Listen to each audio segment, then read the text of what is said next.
আসসালামু আলাইকুম প্রিয় শিক্ষার্থীরা, নূর ইজি টাইমে আপনাদের সবাইকে স্বাগতম। খুবই গুরুত্বপূর্ণ একটা আপডেট, আপনারা অবশ্যই ভিডিও থাম্বনেল দেখে বুঝতে পারছেন। 2024 সালের এইচএসসি পরীক্ষা যে কারণে পিছাতে পারে এই বিষয়ে আমি আজকে আপনাদেরকে বিস্তারিত জানাবো। আপনারা সবাই জানেন আপনাদের পরীক্ষা 30শে জুন থেকে শুরু হওয়ার কথা এবং 2024 সালের এইচএসসি পরীক্ষার্থীদের সংখ্যা প্রায় 14 লাখের উপরে, আর কেন্দ্রের সংখ্যা প্রায় 2000-এরও উপরে, 2765-র উপরে। এখন কথা হচ্ছে এই যে 2024 সালের পরীক্ষার্থীরা যারা আছে তারা কিন্তু সবচেয়ে কম সময় পাইছে, এটা সবাই জানে। তো নতুন যে কারণে 2024 সালের এইচএসসি পরীক্ষা পিছাতে পারে বলে আমি মনে করি, সেই কারণটি আমি আজকে আপনাদেরকে বলবো। আপনারা সবাই জানেন সিলেট ও সুনামগঞ্জ বন্যা, যে সেই বন্যার কারণে কিন্তু ওইখানের পরীক্ষা 8 দিনের জন্য স্থগিত ঘোষণা করা হয়েছে। এবং আপনারা জানেন যে 2024 সালের এইচএসসি পরীক্ষার্থীদের সংখ্যা সিলেট অঞ্চলে 82,000-এরও উপরে। শুধু সিলেট বোর্ডে হচ্ছে 82,000-এরও উপরে হচ্ছে এইচএসসি পরীক্ষার্থীদের সংখ্যা।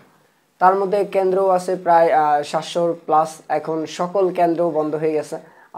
এই সিলেট বোর্ড ছাড়াও আরও 3টি বোর্ডের পরীক্ষা কিন্তু ইতিমধ্যে স্থগিত ঘোষণা করা হয়েছে। সেই সকল বোর্ডের কেন্দ্রও কিন্তু বন্ধ।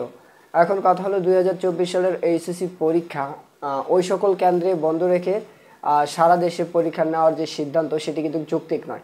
কারণ ওই সকল কেন্দ্রে যে কেন্দ্রগুলো বন্ধ হয়েছে সেগুলো পরীক্ষা নেওয়ার জন্য ওই কেন্দ্রগুলো তৈরি করতে প্রায় আরও 1 মাসের উপরে চলে যাবে।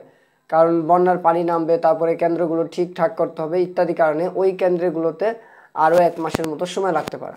এখন কথা হচ্ছে যে এতগুলো কেন্দ্র যদি বন্ধ হয়ে যায়, 3টা বোর্ডের পরীক্ষা যদি বন্ধ হয়ে যায়, শিক্ষা বোর্ডের মোট সংখ্যা হচ্ছে, সাধারণ শিক্ষা বোর্ডের সংখ্যা হচ্ছে 9টি। এই 9টা শিক্ষা বোর্ডের মধ্যে যদি 3টা শিক্ষা বোর্ডের পরীক্ষা বন্ধ হয়ে যায় আর 6টা শিক্ষা বোর্ডের পরীক্ষা কি আজও নেবে কিনা এই বিষয়ে সন্দেহ আছে। এই জন্য 2024 সালের এইচএসসি পরীক্ষা সকল বোর্ডে হবে কিনা এই জন্য আমাদেরকে আরও একটু ওয়েট করতে হবে। এছাড়াও পরীক্ষা পিছানোর আরও একটি কারণ, যৌক্তিক কারণ হচ্ছে যারা পরীক্ষার্থী ছিলেন তারা কিন্তু ভালোভাবে প্রিপারেশন নিতে পারেনি, এটা সবচেয়ে বড় কারণ। এবং তাছাড়াও অন্যান্য কেন্দ্র বন্ধ হয়ে যাচ্ছে, এই ময়মনসিংহ কেন্দ্র হয়তো বা পরীক্ষা বন্ধ হয়ে যেতে পারে। সো ময়মনসিংহ কেন্দ্রে যদি পরীক্ষা বন্ধ হয়ে যায় তাহলে ঢাকা সহ সারা দেশের পরীক্ষা আসলে বন্ধ রাখার পক্ষে যাবে। এই পর্যন্ত সব ভালো থাকবেন আর অবশ্যই নূর ইজি টাইমের সাথেই থাকবেন। ধন্যবাদ।